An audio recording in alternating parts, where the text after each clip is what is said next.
Idol Katoklas na kinikwento ni Tatay Badong na nung nakatira pala sila dito, madaming mga paramdam sa kanila na mga kakaiba. At yun nga, makikita nyo, daanan talaga to, yan o.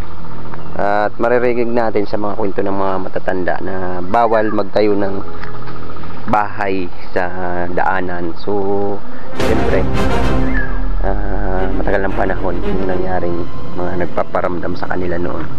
At kung papansinin nyo mga idol Katoklas, yung forma ng bundok dito, yung bukid ay parang kawa. Kung makikita nyo, kawa, di ba? Yan o. Kita nyo mga idol Katoklas. At ito yung may simento pantiraw. Pinagtirikan nila ng bahay dati.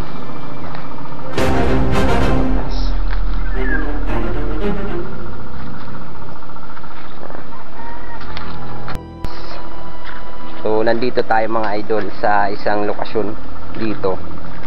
Yun nga ang kinikwento ni Tatay Badong na dati nilang tirahan dito, na meron daw na nagpaparamdam dito noon nung sila pa'y nakatira dito. So daanan kasi ito mga idol, itong way na to, kung makikita nyo, yan o, may semento pa dyan. Daanan kasi ito, makita nyo, bubat siya. So talagang creepy dito, creepy. At sa mga engkantong gubat, iba talaga itong lokasyon na ito mga idol. Yun.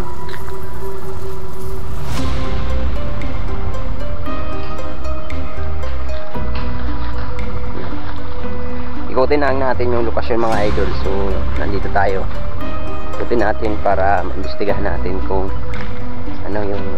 yung situation, ng location.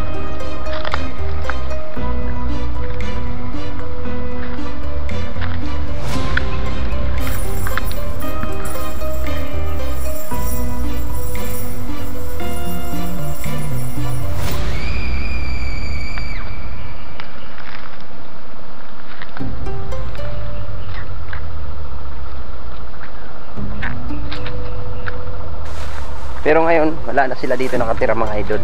So nilisa na nila tong dating pinagtirahan nila. So yung bahay nila ditong tinayo, giniba kasi daanan nga naman, giniba.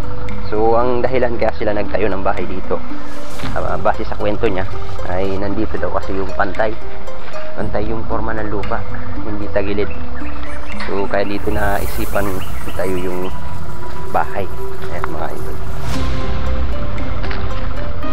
So settle natin, tanungin natin kung kailan pwede natin i-vlog ito ng gabi. At pupuntahan natin, i-vlog natin ito ng gabi. So magtanong tayo kay Tabadong kung kailan pwede siya. Ayan mga Katoklas, clips lang ito, papakita ko sa inyo yung lokasyon na pupuntahan natin. So abangan nyo ito mga Katoklas. At yun nga, maraming salamat. So subukan natin dito sa may part na to. Yan o, pwede dito maglagay ng tent, magatong dyan, tapos dito maglagay ng tent overnight dito. Yun mga idol, maraming salamat. Abangan nyo itong vlog na to. Mag-aano tayo dito, kukontent tayo ng gabi dito. Bye bye.